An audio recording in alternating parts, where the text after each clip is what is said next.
Salam sejahtera, selamat sore, shalom untuk bersaudara umat Kristiani. Sore hari ini ketemu baku dapat. Mohon maaf agak terlambat. Ya, tadi adik-adik sudah banyak ngomong. Beta mau tanya dulu, siapa presiden pertama di Indonesia? Soekarno orang apa? Orang apa? Soekarno orang apa? Jawa. Siapa presiden kedua? Dia orang apa?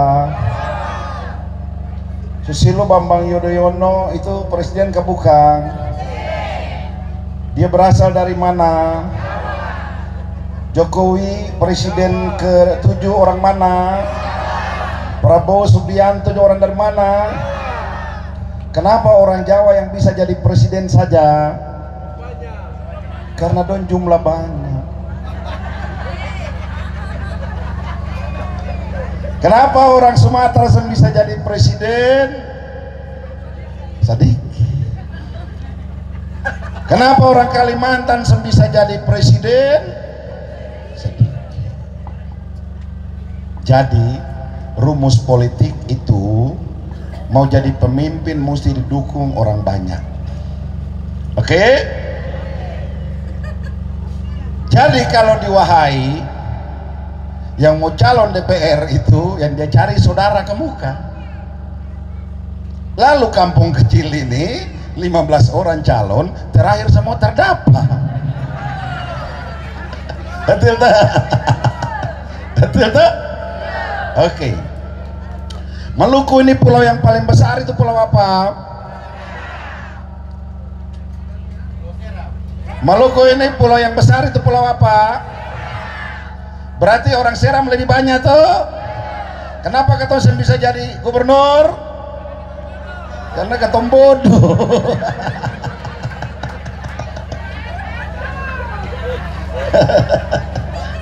Betul tuh? Karena ketong bodoh. Kenapa ketemu bodoh? Ada ceritanya. Jadi ada lagu begini, dari ujung Halmahera sampai Tenggara jauh, katong semua dari sana, Nusa Ina Siu. Oke?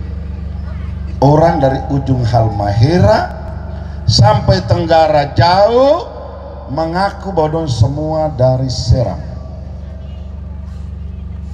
Tapi kenapa dorang lebih duluan maju? Karena do sekolah ke muka. Waktu dong keluar dari Seram, dorang tahu pendidikan di luar dong orang tua sekolah. Ketemu orang tua yang tinggal di Seram masih di gunung-gunung. Benar?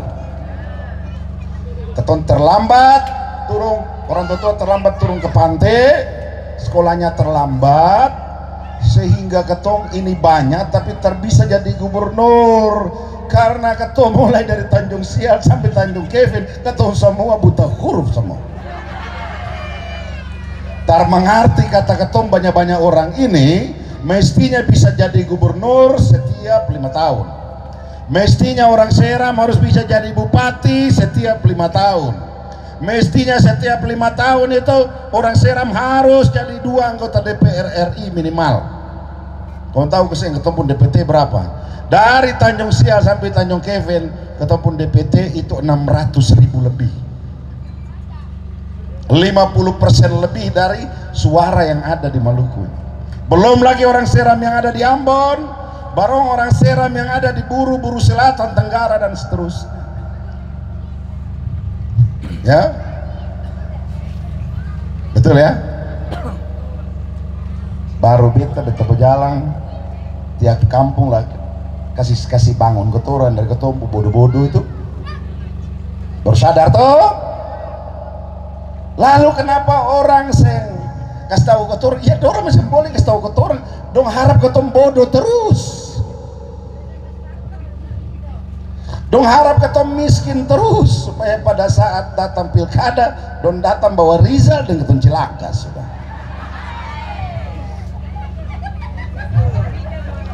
Betul tak? Kamu tahu keseng ada sejarah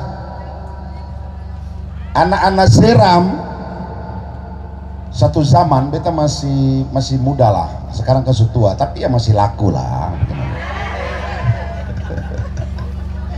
Jadi satu saat itu anak-anak Seram Islam Kristen dong bersatu, dong mulai sadar bahwa sebenarnya ketong ini harusnya jadi pemimpin. Lalu dong cari siapa di antara anak-anak Seram ini, siapa yang kira-kira dia menjadi simbol. Ternyata dong ketemu orang Wahai. Kamu setahun cari siapa kira-kira sekolahnya cukup, dia pintar, bisa berhadapan dengan orang-orang di luar Seram. Namanya Ekhdar Saban, Dr. Ekhdar Saban. Dia di Makassar jadi dosen, orangnya tinggi besar. Beta masih ikut di situ di Masohi. Ketompo mau dia itu jadi Bupati Maluku Tengah.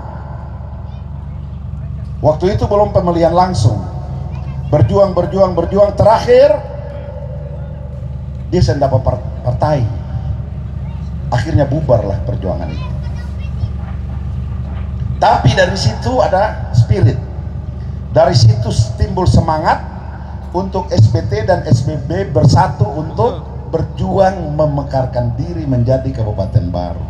Jadi sebenarnya spirit itu akan munculnya dari orang Wahai. Nah, Anda saya tahu toh? Nah, Anda saya tahu.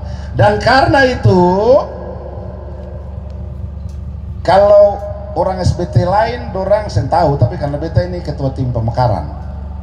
Jadi SBT dan SBB itu jadi bukan karena perjuangan orang SBT saja, bukan karena perjuangan orang SBB saja. Itu anak-anak Seram banyak yang ikut terlibat di dalam. Ya. Satu tokoh Seram Utara almarhum namanya Bapak Ismail Tomagola. Di selatan ada yang namanya almarhum Bapak Ramli Kamidin. Itu tokoh-tokoh yang terlibat dalam pemekaran. Jadi di Maluku ini ada tim pemekaran SBT pun ada, tim pemekaran SBB punya ada, tapi di Jakarta itu dua gabung jadi satu. Jadi waktu ketemu berjuang itu sama dengan kamu yang berjuang para pemekaran lah, kamu bakar-bakar lah dong iku kamu di gunung-gunung, kamu lari tembus sampai di SBT itu. Tenang.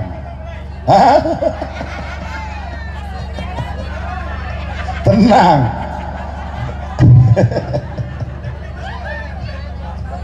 Ini betul. Ya, ini betul. Tapi karena pemekaran itu keputusan politik. Pemekaran itu keputusan politik kayak tadi. Ketemu Ade yang DPR ini. Kamu mau minta itu aspirasi berapa? Ya. Dia sendiri saja cukup, semampu mempengaruhi kebijakan. Ya, ibu bapak semua di negara ini kantor-kantor itu dibagi 3. Kalau orang belajar tentang hukum tata negara, ilmu tata negara itu satu yang disebut dengan yudikatif. Yudikatif itu artinya lembaga yang menangani masalah peradilan. Ya, hakim-hakim dan seterusnya dan seterusnya. Satu namanya legislatif, ini dia nih.